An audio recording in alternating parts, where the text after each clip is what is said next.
That was intense.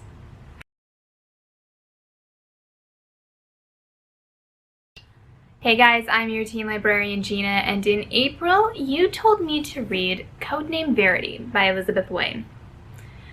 You may notice that I'm a bit less exuberant in this video.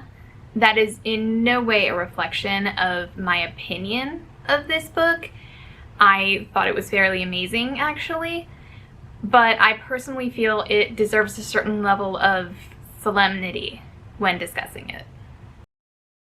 This is a work of historical fiction. The characters are not real people, the places do not actually exist, and the events did not technically occur. But it's plausible.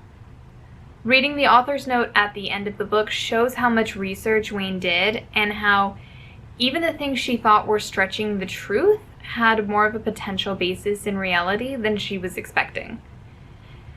Everything was very raw without being graphic.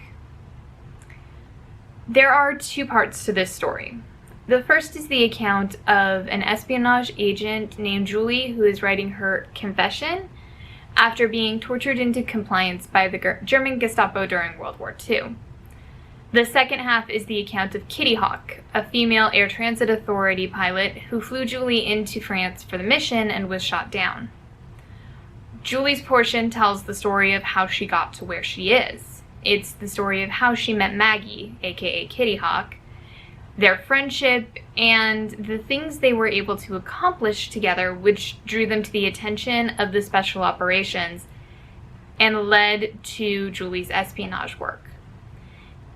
All of this being written while she believes her best friend died in the plane crash. Maggie's portion is the now. She's survived the crash, only to find out that Julie's been discovered and arrested within a week of arriving in France. Her story covers the 8 weeks during which the French resistance is trying to get her safely out of France, through figuring out that Julie, codename Verity, is trying to complete her mission from inside the Gestapo headquarters, where she's being held and tortured, to completing the mission in her best friend's place and returning home to Britain. One of the things I liked most was that the whole book is written in the novelization / journaling format that provides distance from the things that happen to these two women, from the things they're forced to go through, and that they must force themselves to do. That distance allows readers to experience the grit and the fear and the horror without it becoming gratuitous. There is never a point where the violence of the time period overshadows the pain and the bravery and the humanity of these two women. And that's what makes it outstanding. We start with Julie, who I could not help picturing and hearing as Peggy Carter, despite the fact that Julie is blonde and, as she rather aggressively states several times, Scottish. Julie's narrative is the more obviously dark of the two. She has been held by Nazis and questioned, read tortured, for an indeterminate number of weeks when her written account starts. And she continues to suffer for various small acts of defiance, even as she's giving the Gestapo what they want. Julie is either an excellent spy and has agreed to turn traitor not because the Nazis broke her, but for some other sort of subterfuge, which would be incredibly brave on the character's part, or one of the book's main characters has actually chosen to give all of her information to the Nazis, which would be incredibly brave on the author's part. And for most of the story, I honestly wasn't sure which scenario it was. In fact, I mainly leaned toward her actually giving up information, even as I desperately hoped she had some sort of ulterior motive. And that makes sense. Julie's portion of this story, the first part of this story, is written for the Gestapo. The last thing that would come out in her account would be, haha, fooled you. Even if she does kind of slip up at the end. Maggie's story, on the other hand, is taken completely at face value. She's not a spy. She's a pilot. She's not writing her account for anyone other than herself. It's not even something she plans to show her superiors, just use it as a basis for any reports she needs to make. Because of that, the pain, the isolation, and the fear she feels are much clearer. She's not trying to hide the truth within layers, and she's not trying to stoically complete the mission or seem flippant to throw her readers off. It's difficult to discuss these two characters. They don't really grow or change over the course of the story. That's not what this story is about. What it's really about is their friendship, how it defines them, and how they mirror each other. It's pretty clear that Julie did not break, or even pretend to, until she saw the photographs of what she believed to be Maggie's body. Up to that point, she still had something to hope for, to fight for, to protect. Maggie's storyline goes the opposite direction. She never gives up on Julie. She believes that Julie is still alive, even if she's been taken prisoner, and later continues to have faith in her friend despite numerous accounts and evidence that she turned traitor. I think the most powerful and moving scene in the book is Julie's death. Throughout her storyline, we get glimpses of how devastated Julie is believing Maggie is dead. Once I got into part 2 and found out that Maggie was alive, I became incredibly hopeful for both of them. In Julie's narrative of the past, we saw how well the two of them work together, what they're able to accomplish together. So realizing that Maggie survived the crash and was still out there relieved a lot of tension for me. I was excited to see how Maggie would rescue Julie using the hidden messages in Julie's narrative, and fully confident that the two would be reunited and make it home together, despite Julie's statement that this is not that kind of story. That was when we believed Maggie to be dead. And that made it so much more of a gut punch when Julie asked Maggie to shoot her, and Maggie did it. The fact that those final moments showed Julie finding out that Maggie was still alive, that she got to know that Maggie was okay, she was still out there and fighting, must have been a huge... Relief seems like too shallow a word, but I honestly can't think of a better one.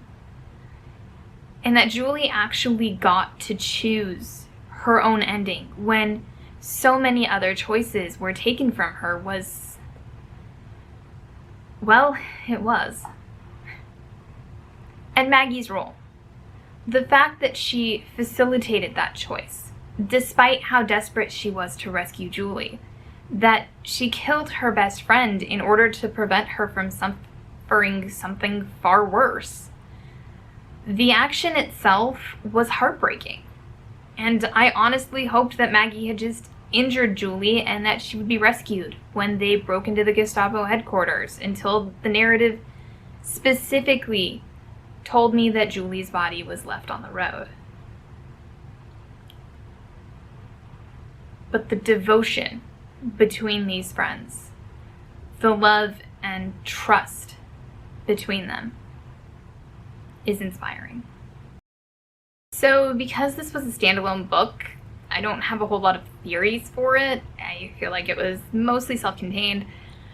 However, there are some things I particularly liked about it that I'm going to share with you guys instead. I was incredibly impressed by the way Julie's narrative transitioned pretty much seamlessly between first person present tense and third person past tense, occasionally within the same paragraph or even sentence. It was so seamless, in fact, that it took me a while to notice it at all, which was really cool to look back at once I noticed. I enjoyed teasing out Engel's storyline. I had a lot of guesses about her, and none of them were completely correct. I do think she is very much a person that does not think about the consequences of what she's doing beyond the science of doing it. I really appreciated that Julie's family continues to see Maggie as part of the family. They don't blame her for what happened to Julie. They don't shun her or pile guilt onto what she already feels. And I think that preserves the emotion of Julie's death. One thing I would have liked to see would have been the other prisoners' reaction to finding out that Julie had not in fact turned traitor, but was instead playing the Gestapo. Although that realistically would not have happened within view of either narrator and therefore would not have fit into the story, I still would have liked to have seen it. This book was intense. I know I said it before, but it bears repeating. There were a lot of times when I wasn't sure what was going on. There were even more times that I wished I didn't understand the things being referenced.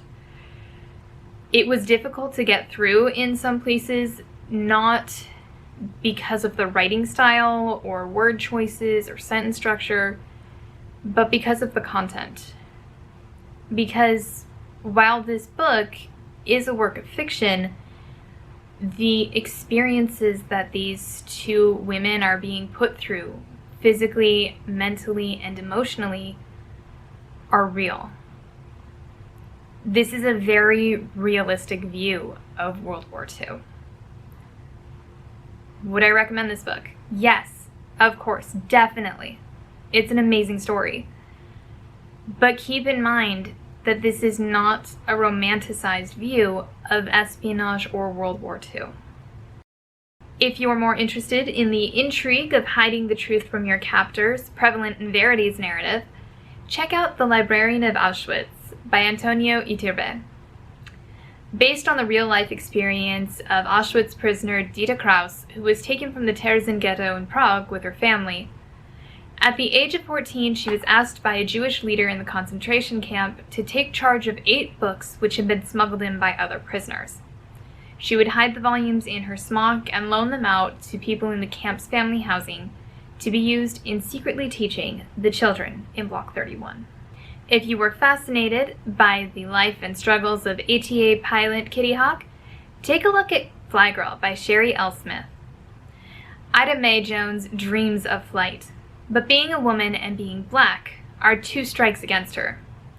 When America enters World War II, WASP, the Women's Air Force Service Pilots, is created, and Ida sees her chance. But the only way to do so is by pretending to be white and denying her racial heritage, her family, and even herself.